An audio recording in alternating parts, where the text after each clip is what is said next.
आइए दूसरा देखेंगे, fear of missing. Fear of missing की जब बात करें तो यहां पे हम बात करते हैं इंटेक्स की। सितंबर इंटेक है या फिर जनवरी इंटेक है, ये मिस हो जाएगा तो, या फिर मेरा एक साल पूरा बर्बाद हो गया, ये मिस हो गया तो मेरा एक साल पूरा बर्बाद हो जाएगा। ये चक्कर में हम एग्जाम डेट बुक कर देते हैं, प्रिपरेशन तो पता ही नहीं है, बस क्योंकि इंटेक की डेडलाइन आ गई है। हमारे काउंसिलर जहां पे हम हमारी फाइल प्रोसेसिंग करवा रहे हैं उन्होंने बताया कि ये आपकी डेडलाइन है, उससे पहले आपको रिजल्ट देना है और आपने डेट बुक कर दी। तो ये नहीं करना है भैया। फियर ऑफ मिसिंग में मान ले आपकी इंटेक मिस भी हो गई, चलो मिस भी हो गई तो ज्यादा से ज्यादा क्या हो जाएगा, 6 महीने और बढ़ जाएगा, और क्या है। आप आइल्स में अटेम्प्ट करते हैं या फिर पीटी टॉफल में अटेम्प्ट करेंगे, आपके बैंड्स, क्योंकि आप प्रिपेयर नहीं है, आपने तो प्रिपेयरनेस पे तो डेट ली ही नहीं है, आपने डेट ली है आपकी फियर ऑफ मिसिंग की वजह से, तो प्रिपेयरनेस तो है नहीं, तो चांसेस है कि आपकी जो टारगेट स्कोर है 6.5 वो आएंगे ही नहीं। अब जब आएंगे ही नहीं तो इंटेक्स तो वैसे भी मिस होने वाला है ना, वैसे भी मिस होगा। तो क्यों आप फेलियर होके अपने आप को सुधार रहे हो कि अब तो मिस ही होगा, पहले से हम क्यों नहीं जागेंगे। उससे एक नुकसान ये भी होगा कि एक बार आपकी जब स्कोर कम आती है तो थोड़ा सा आपके माइंड को निर्देश देना भी मुश्किल हो जाता है, वो दंदल से बाहर निकलना भी कई बार मुश्किल हो जाता है ना। वो शौक से ही आप उभर नहीं पाते, बल्कि आपको पता ही नहीं है कि वो शौक है ही नहीं, वो तो नेचुरल है, आप प्रिपेयर्ड ही नहीं थे, वो तो आएगा ही आएगा, बट आप वो शौक में चले गए। तो प्रिपेयर्डनेस तो फिर साइड पे रह जाती है, आपके जो साइकोलॉजी है ना उसको पहले मेन स्ट्रीम में लाने के लिए मेहनत करनी पड़ेगी एज ए काउंसलर, तब जाके आप थोड़ा वापस बैक टू नॉर्मल होंगे और फिर हम वापस आपको कोशिश कर सकते हैं कि आपको पढ़ाए और प्रिपेयर जो है आप उस डायरेक्शन में लेकर जाए। तो ध्यान रहे, फियर ऑफ मिसिंग इंटेक्स की वजह से आप डेट जल्दबाजी में बुक मत कर दो। आपकी प्रायोरिटी डेट बुक करने की सिर्फ ये रहनी चाहिए कि आपकी मॉक्स में एवरेज स्कोर कितने आ रहे हैं पिछले 10-15, ठीक है। टाइमिंग ऑफ एग्जाम, ये हालांकि मैंने अभी आपको पहले भी बताया कि टाइमिंग ऑफ एग्जाम जो है बहुत इंपॉर्टेंट करता है। जब आप पीक पे है तब एग्जाम कट ऑफ होनी चाहिए, क्योंकि सबसे ज्यादा आपका 100% देने अगर देना चाहते हो तो वही टाइम पे आप दे सकते हो जब आप पीक पे खेल रहे हैं। उससे ज्यादा शायद शॉर्ट टाइम में हम बहुत बदलाव करने की पॉसिबिलिटी या संभावना नहीं रहती है। ये अगर आपको सेंस हो जाए, उसको प्रोजेक्ट करके आप डेट बुक करते हैं, उसको राइट टाइमिंग हम बोल सकते हैं, ठीक है।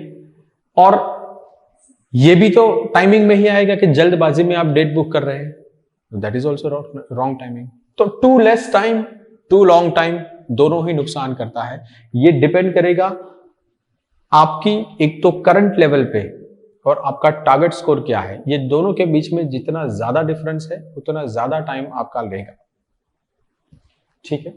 चलो, ओवर डिपेंडेंस जो आप मानते हैं सिर्फ आपको सर या मैडम या जो आपको कोच करते हैं, मेंटोर करते हैं, जो आपको सिखाते हैं, या फिर जो आपके पास मटेरियल है वो इनफ है, तो थोड़ा सा गड़बड़ हो जाएगा। यहाँ पे आपको ये संभलना पड़ेगा, अब जगना पड़ेगा आपको कि ज्यादातर चीज आपके ऊपर डिपेंड करती है। जो आपके आसपास इकोसिस्टम है वो सिर्फ और सिर्फ आपको सपोर्टिंग करने के लिए है ना, only acting as a supplement things.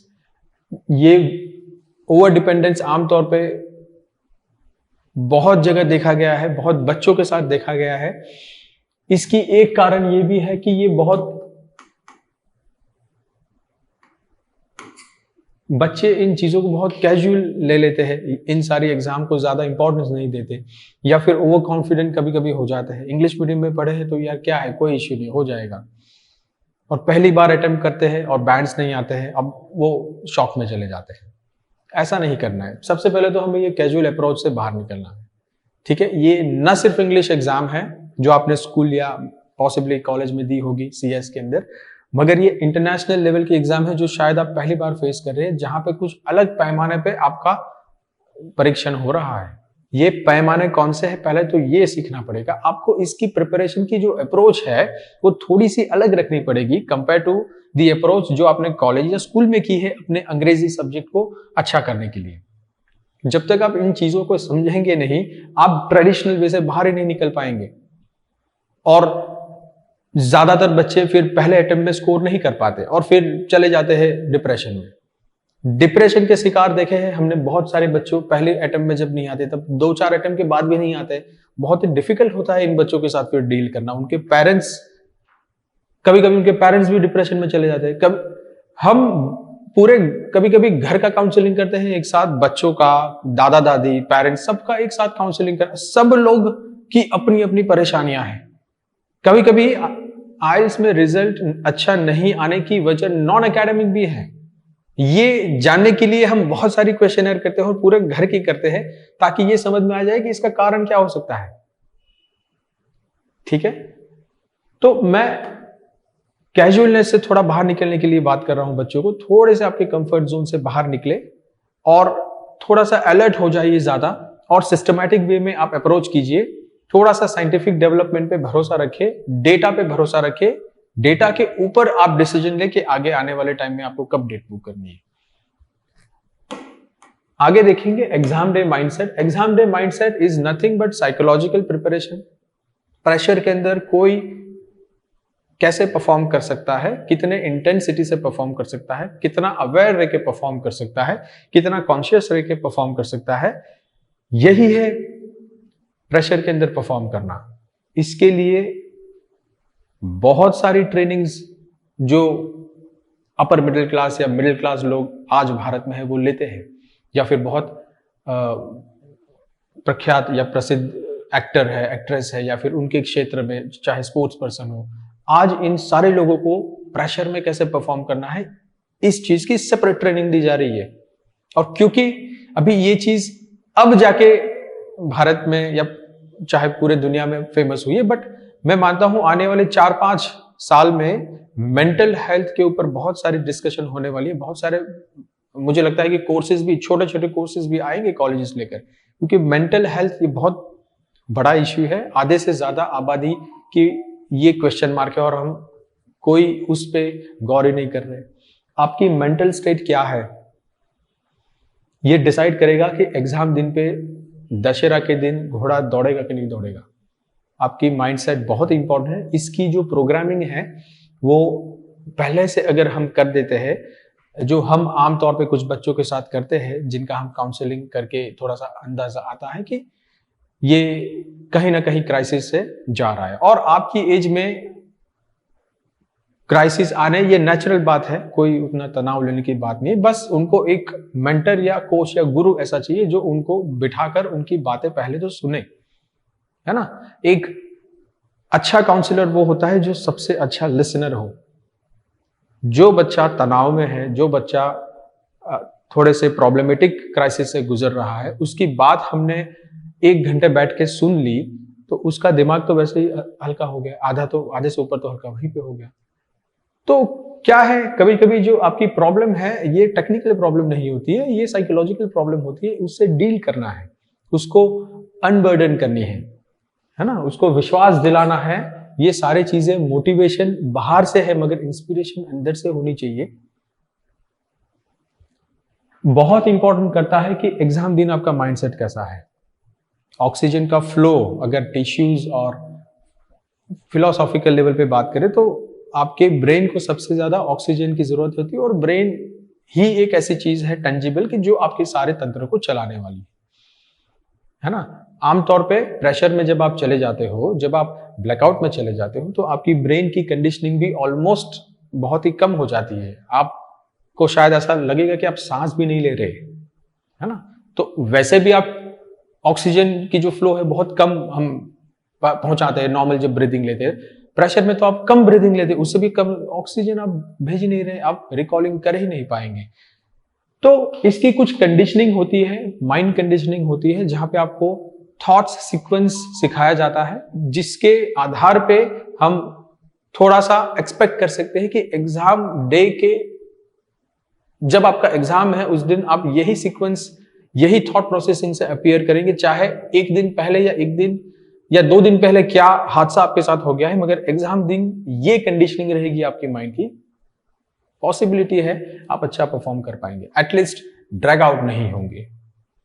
ठीक है, तो ये 5 मुख्य रूप से जो मैंने आपको बताया है कि आपकी प्रिपेयर्डनेस नहीं है, ये एक सबसे मुख्य कारण हो सकता है। दूसरा है आपको डर है कि कहीं आप इनटेक छोड़ ना दें, इसका मैंने बताया कि वो तो वैसे भी होने वाला है ना। आप एग्जाम देकर फिर आप समझेंगे कि अब तो मिस होने ही वाला है, मगर एग्जाम देने के बाद हो सकता है आप थोड़ा सा डिप्रेशन में चले जाए। Timing of exam, timing of exam के अंदर भी मैंने यही बताया कि राइट टाइम पे, जब आप पीक पे हो तब एग्जाम देना इज द बेस्ट टाइमिंग। ठीक है, ओवर डिपेंडेंस, ये जो मैंने बताया कि ये थोड़ी सी कैजुअलनेस से जुड़ी हुई चीज है। एग्जाम डे माइंडसेट, ये आपको प्रेशर में कैसे रहना, अगर इसकी आपको एडवांस में ट्रेनिंग कहीं से मिली हुई है तो पॉसिबिलिटी है आप एग्जाम के दिन चाहे कुछ भी हो जाए आपके आसपास, आप आपकी जो अवेयरनेस है, जो कंसंट्रेशन है, जो फोकस है, वो नहीं गंवाने वाले। इन चीजों को ध्यान रखते हुए मैं चाहता हूं कि आइल्स की एग्जाम आप अपीयर करें और देखें आप कहां पे स्टैंड कर रहे हैं। सबको कनाडा जाना है, यूके जाना है, ऑस्ट्रेलिया जाना है। रात को भी कई कई बच्चों को कनाडा दिखता है कि वो घूम रहे हैं, है ना। कभी कभी तो वो चाची का लड़का है यूके में या कनाडा में, वो हर रात को फोन करता है ना। तो ऐसे सारी चेन चलती है। जो प्रेशर है आपके ऊपर डेट बुक करने का, वो बेसिकली यहां से आता है।